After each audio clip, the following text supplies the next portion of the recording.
Last week, I told you about the 3 approaches that an appraiser uses when determining a property's value.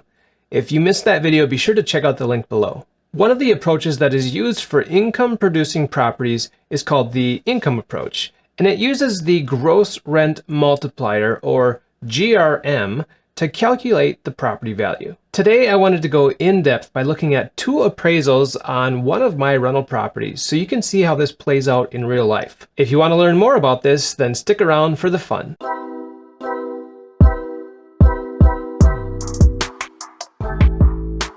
What's up, everybody? John Stiles here with Bridge Realty, helping people like you buy, sell, and invest in multifamily properties in the Twin Cities. Thank you so much for checking out this video. I really appreciate it. Today, we're looking at 2 appraisals that were done a little more than 5 years apart on a triplex that I own in Minneapolis. Now, I've blanked out some of the details to protect the innocent, but aside from that, this is the deep dive behind the scenes, so hang on. So this is the first appraisal done in 2015, and I'm gonna scroll past a couple of the introductory information pages. There's a cover page so you can see the picture of the property. As you can see, I've blanked out some of the information, but it was purchased for $275 in August of 2015. September is when we closed. So page 1 of the appraisal basically lists some details about the subject property, the contract information, the neighborhood, and the site, and then some property details such as this is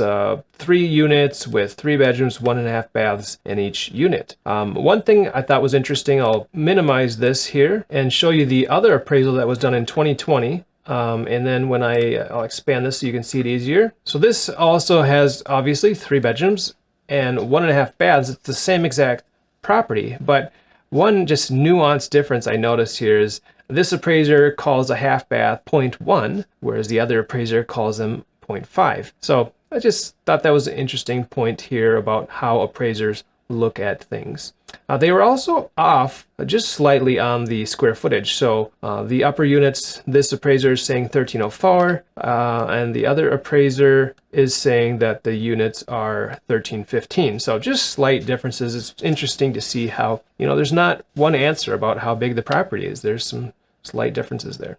Anyways, I'm going to skip ahead here to where we look at page 2, and that's where we get into the rental comps. So you can see that in our subject property, the current monthly rent for the total all 3 units is $3,000 a month. Now, one of the things that I've mentioned about looking for comparable properties is that you want to find them in the same neighborhood or probably not more than 1 mile away. So in this instance, you can see right here, proximity to property. The first comp comes up as 0.9 miles away, then 0.7 miles away. But interestingly, this appraiser used another comp that was 3.69 miles away. And that just kind of blows my mind about kind of breaking the official rules about where you're supposed to look for a property at. But one thing that he says about the location, he says the subject property is an urban location, which it is, and then the comparable is equal location, and equal location. So I thought that was interesting about how a property that's 3.69 miles away could be considered an equal location. Now, when we look at the appraisal from 2020, we can see that the subject property was compared to another property 0.45 miles away, then 0.96 miles away, and then 1.66 miles away. Now, that is obviously over the mile away, but it's a little bit closer than 3.69 miles. But that's where the appraiser has to use the comps that are available. So sometimes there's not better ones available. All right, I'm going to go back to the 2015 one here. Again, this portion of the appraisal is determining comparable rents. And so the comparable properties sometimes have the same type of units, but other times they don't. So this one is a 2-bedroom, 1 bath compared to a 3-bedroom, 1.5 bath. The subject property has 1,297 square feet, but the comparable has 1,424 square feet. So even though it's got fewer bedrooms and fewer bathrooms, it's actually a larger unit. This unit here has also 3 bedrooms, 1.5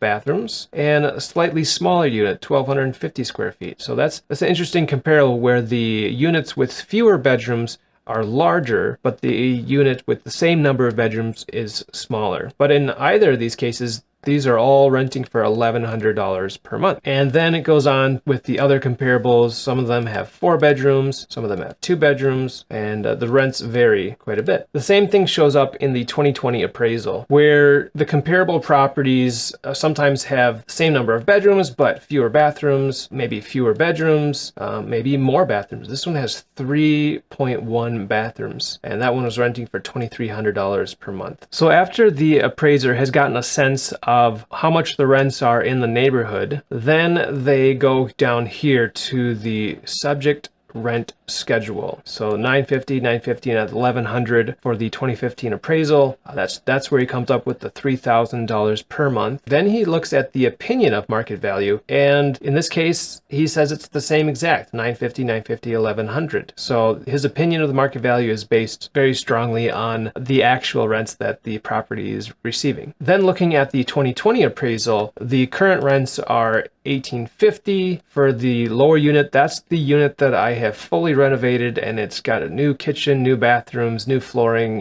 just it looks really great. Unit 2 is where I've owner occupied, so there's not any rental income coming there. And unit 3, it says $1,150. I don't know why, but he's a little bit low on that one. It was actually $1,175, and this tenant has been there for many, many years. To be honest, I haven't done as great a job of keeping up with rent increases, and this past year with the pandemic, I didn't provide rent increases to anybody just because of all the financial hardships going on. But the actual rents here are $3,000, so it's the same as when I first bought the property. But then the opinion of market value is pretty interesting. He says it should be $1,800 for the lower level, and then $1,600 for these 2 units that are very similar. One thing I thought was interesting was his comments down here. It says unit 1 has a pet fee included in the rent. Actually, the pet fee is on top of this rent, so it should be $1,900 a month. And this unit is also superior in condition and accounts for the rent premium.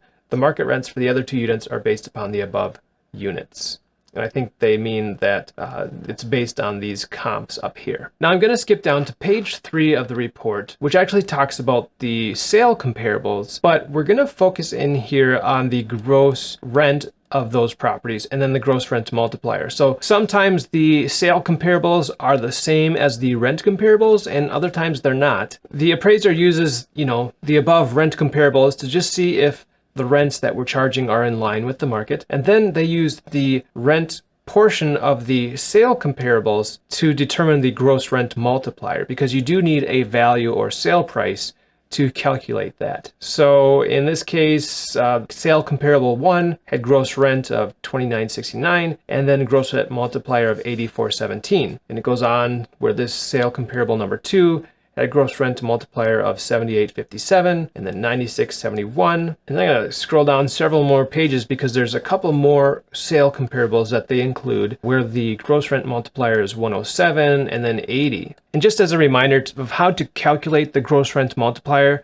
what you do is you take the total sale price and you divide that by the gross monthly rent. So in this case, where the sale price was $299, take that and divide it by the gross rent of $2,800, and that calculates out to the $107.11. Then I'm going to scroll back to page 3 of the appraisal, and as you can see here, it takes the gross rent of the subject property, and then they've put in 95 as the gross rent multiplier for the neighborhood, and they're stating that the GRM is typical in the area. As you recall, we had quite a range of different GRMs. There was 84, 78, 96, there was one that was 107, and it's interesting that to get the 95, that's not the average of those, it's not the median of those, so it seems that the appraiser has simply taken his best, guess or his best educated decision based on the information that he gathered and determined that 95 is what's going to work for him. And that calculates out to 3,000 times 95 equals 285. And so this is the value based on the GRM. And this is from the 2015 report. So let me take you over to the 2020 appraisal. Again, I'm going to scroll down here to page 3. And this is where we can see the sale comparables, which have a gross monthly rent of 3,000 and which calculates out to, in this case,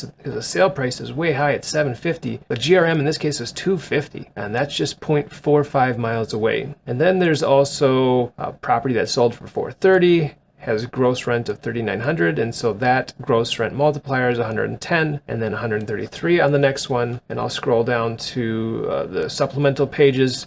So there's a sale here, which was 540, gross rent of 4630, and the GRM of 116. So the appraiser used all of that to determine that the gross rent multiplier in the neighborhood should be 125. So they took the $5,000 gross rent, which is not what I'm actually collecting at my triplex. That's what the appraiser considers the market rent to be, times this 125 of gross rent multiplier to get a new value of $625,000. So there you have it, how an appraiser looks at the comparable rents and uses that to determine the gross rent multiplier, which informs them about the property value for an income producing property. Now, as I've mentioned before, this is just one of 3 approaches that an appraiser will use.